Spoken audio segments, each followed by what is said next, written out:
Hey there. So I had this idea the other day, this image that came to mind that captured what I think are some of the foundational pillars of coaching. When I think about a coaching session, I imagine, you're here as the coach and there's your client, and this space opens up between you.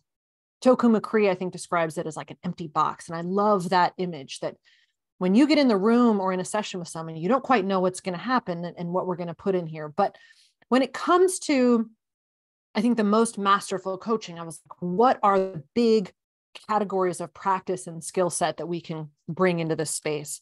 I think the first thing that really skilled coaches know how to do is listening. You probably heard it described as active listening. I think a lot of people think they're listening, but they're not, right? Oftentimes they're thinking about what they're going to ask next or what they're going to contribute. And that's not what true listening is. Listening is a practice. It takes time. It can be very, very difficult and requires intention and a willingness to just keep at it over and over and over again. Because if you truly are listening to someone, transformation is possible. If your entire coaching session is just 30 to 60 minutes of listening, it could change their lives. And so committing to learning and practicing active listening, I think, is a critical skill that coaches bring into the room for their clients. The second thing that I think really masterful coaches do well is powerful questioning or inquiry. Right? Questioning, sorry, I knew when I was writing it, I'm like, something's wrong. Questioning. Did you catch that? You're like, what's happening? She spelled it wrong. But questioning evolves out of curiosity, and powerful questioning, knowing what questions to ask when, is a foundational art form of really powerful coaching. The questions you ask are likely informed by the trainings that you've gone through, the frameworks that you've learned. And this too is a skill that evolves as a result of practice and over time. I think almost every new coach has a list of questions that they're studying and looking at. I know I had lists of questions that I wanted to gather and learn. I know I'm in the company of newer coaches when I hear questions like, oh, what's the right question to ask? It's something that you are intentional about until it becomes more natural. And really powerful questioning combined with deep listening can be quite powerful.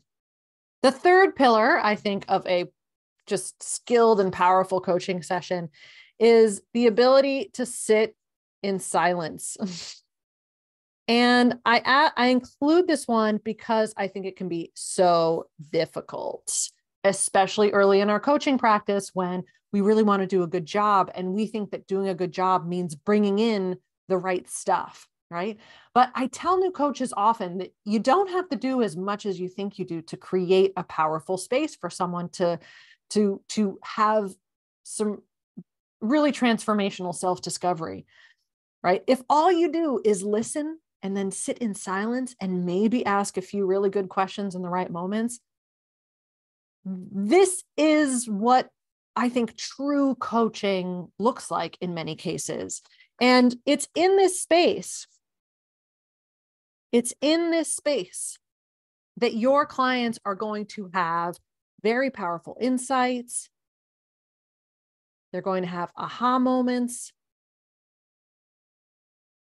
Answers that they've been looking for will surface, not because you've given them those things, but because you've created an environment where these things are possible.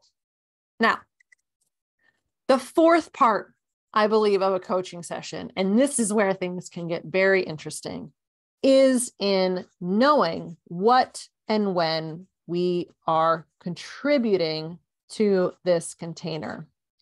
And I believe that what we contribute to the coaching container is very much informed by our own experiences and our own strengths. For example, I am a natural ideator. It's one of my top strengths. I love contributing ideas to my coaching partnerships, right? Notice that I call them ideas and I'm not calling them answers. Answers are going to come from my client, but I can put ideas on the table. If you're high in strategic thinking and analysis, Perhaps you contribute strategy to your sessions. Perhaps you contribute a particular framework. Let's say that you've learned and studied a form of meditation that you know helps ease nerves or anxiety. And as you're talking to your client and listening, you realize that they're really having a difficult time kind of slowing things down in their bodies. You might in that moment decide to contribute the framework for meditation that you've learned. And what's interesting about this is that it kind of changes the posture of the partnership in some ways. And we can be very nimble around this, even within a coaching session. One of my earliest coaching mentors, her name is Joyce Campbell. I'll never forget when she told me that coaching kind of exists on this spectrum. And on one end, it's very facilitative. And on the other end, it's very directive. And when I think of facilitative coaching, I'm really thinking of these three kind of pillars here. Facilitative coaching is really about creating a space and an environment where all of this stuff can surface for your client. So it involves a little bit more kind of this questioning and holding space. The more directive the coaching is, the more likely that you are contributing to the partnership, right? And I think, and this is just what I'm thinking right now, that the more directive the work becomes and your role becomes, the more likely it is that you're actually moving away from coaching and more towards teaching, training, consulting, mentoring. All of these things are as valuable as coaching using these three pillars here.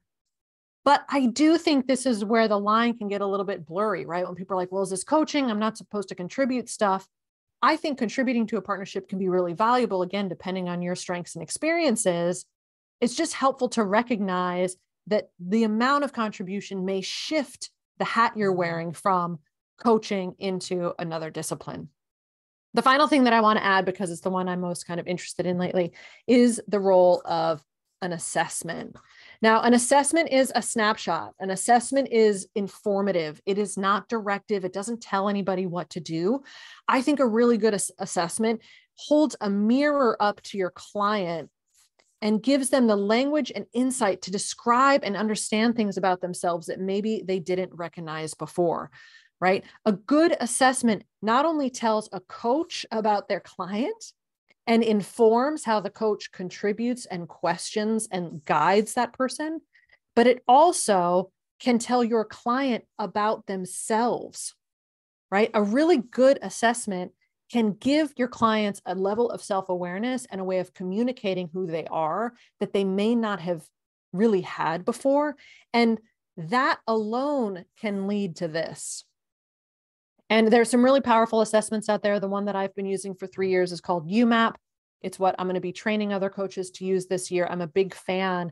And I think I wasn't using assessments in my coaching until my 7th or 8th year of being a coach. And it really changed things. And it's something I'm encouraging coaches to look into more, is learning and administering a really powerful assessment as kind of a foundation for a coaching partnership. Because from here, from this new, level of self-awareness and confidence and way of understanding oneself, your client can really move into this space, and you as the coach can move into this space. I just think in a much more powerful and confident and self-aware way. So I hope you have found this helpful. I welcome your reflections, your questions, your insights. Feel free to reply and let me know, or share them in the comments. But that's what I've got for today. And thank you so much for watching.